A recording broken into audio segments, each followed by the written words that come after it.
Welcome to our fourth video covering noteworthy incidents. If you want to check out the other videos in this series, as well as our summaries on airline fleet news, you'll find them in our playlist called Simple Flying Summarizes, which we'll link to in the description. Since the middle of August, we've reported on around 20 different incidents, and with so much interesting stuff happening, everything reported here will unfortunately be a very short summary of each event. If you'd like us to make a video dedicated to one of these incidents, let us know by leaving a comment. With that out of the way, let's take a look at incidents in the past month or so. On August 13th, an Iceland Air 757-300 experienced an engine failure on final approach to Paris Charles de Gaulle. The crew declared an emergency but managed to land safely and taxi to the stand under their own power. The aircraft spent a few days out of action but has since returned to service. The next week, on August 20th, an American Airlines 737-800 made contact with an Alaska Airlines A320-200 while being towed to the gate. The two jets clipped wings at Hollywood Burbank Airport.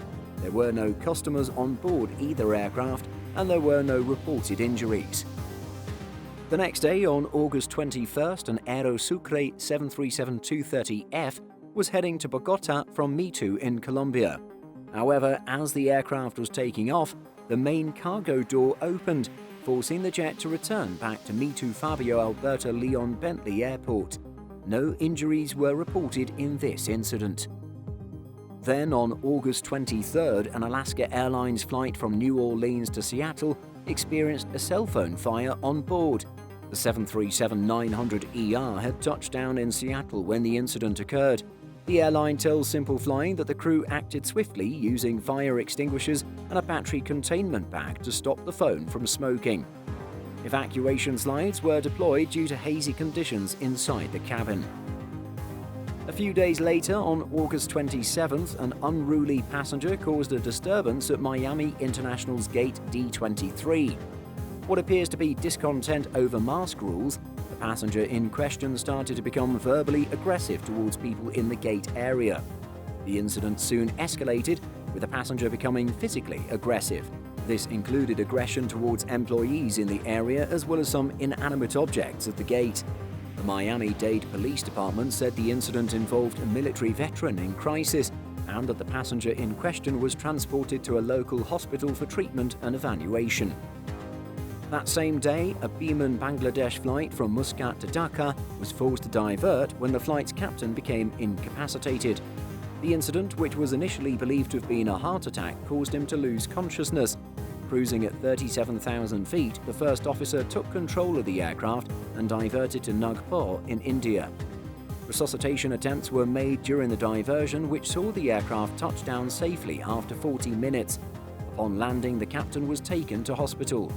However, despite treatment in an intensive care unit, he was unable to regain consciousness and died a few hours later. The cause of death had in fact been a brain hemorrhage rather than a heart attack. Days later, a man breached security at Los Angeles International Airport in the early hours of Sunday, August 29th. He reportedly walked into a parked American Airlines aircraft. Employees servicing the plane notified police, who promptly arrested the intruder. American Airlines says the aircraft was then re-inspected by security teams. Then, on September 5th, an Aer Lingus A330-300 flying to Chicago suffered a rejected takeoff in Dublin. The pilots opted to reject the takeoff at a low speed soon after passengers reportedly heard a loud bang from the right engine. After seeing no fire or debris, the A330 made its way back to a stand for passengers to deboard and switch aircraft. On September 6th, a bunch of ants forced a London-bound Air India flight to be delayed at New Delhi's IGI airport. The discovery was made before the aircraft was to depart. The 787 was parked at the gate when someone noticed a swarm of ants in the business class section. The airline officials looked into the complaint and decided to replace the aircraft. The flight eventually arrived in London with a delay of roughly 3 hours. On the same day, an Iran Air A330 on its way to Hamburg entered a holding pattern due to heavy fog over the airport. After waiting for a little over an hour, the plane climbed back up to 30,000 feet and diverted all the way to Milan. The nearly 600-mile diversion was due to the fact that Iran Air is not allowed to receive jet fuel at any German airport. This is because many Western supply companies have stopped selling fuel to the airline in order to comply with US sanctions imposed against Iran. These days, any third parties who supply Iranian airlines with maintenance, catering, refueling, and even booking are also liable to face prosecution. Normally, Iran Air's aircraft flying to Europe carry enough fuel to return to Tehran. However, following the prolonged holding, the A330 no longer had sufficient supplies to make it back to Iran. This was what prompted the detour to the nearest available and accessible fuel supply. Then, on September 8th, a Turkish airline A330 flew in circles around Istanbul for 4 hours with a failed engine. The jet departed for Johannesburg and found itself in trouble during the initial climb after the left engine emitted several loud noises and flames for a few seconds. Since the A330-300 was fully loaded with fuel, the pilots had to reduce weight to land safely and prevent a hard landing. While fuel dumping is available in most long-haul aircraft, A330 customers can choose whether or not to include a dumping mechanism, since the aircraft can safely divert on a single engine.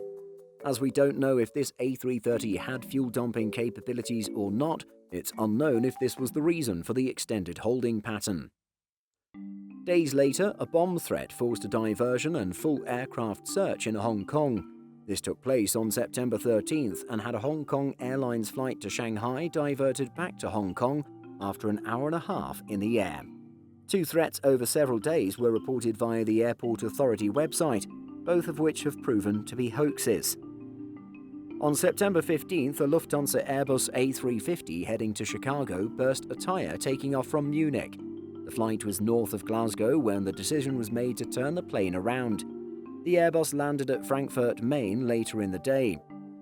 The Aviation Herald suggested that the pilots were not aware of the burst tyre until over Scotland. This would suggest that a post-departure runway inspection may have found tyre debris. Then, on September 17th, a United Airlines 737-900ER tipped backward, experiencing a stationary tail strike. The charter flight full of football players arrived in Lewiston, Idaho, after a flight from LAX and was in the process of offloading passengers and cargo when the tipping took place. United Airlines told Simple Flying that the incident was due to a shift in weight and balance during the offloading process, with no injuries reported. Many have commented that the 737-900 is well known for its balance issues and either requires loading and unloading in a specific sequence or a special tail stand to prevent the plane from tipping. That same day, 2 Sun Country 737s were damaged following a severe thunderstorm at Minneapolis-St. Paul International Airport. The winds of the storm were so strong that the 2 737s slid into each other and slammed into jet bridges, despite being secured with wheel chocks. And finally, on September 18th, an Air France 777 was forced into an emergency landing after a technical failure shortly after taking off from Beijing. The jet suffered a problem with one of its air conditioning pipes, with passengers reporting a loud bang before smoke filled the cabin just 1 minute into takeoff. The aircraft landed back in Beijing about 14 minutes after departure, with no reported injuries. We hope you've enjoyed another episode of Recent Incident News. Given the length of the videos in this series, we'll be moving them, as well as our Fleet series, over to our other YouTube channel, Long Haul by Simple Flying. Be sure to subscribe through the link in the description. See you there, and as always, share your thoughts on this video and any other topics we covered by leaving a comment. In addition to our daily YouTube videos, Simple Flying publishes over 150 articles and a podcast every week. If you're looking for the latest aviation news and insights, visit simpleflying.com. Thanks for watching, and don't forget to like and subscribe before you go.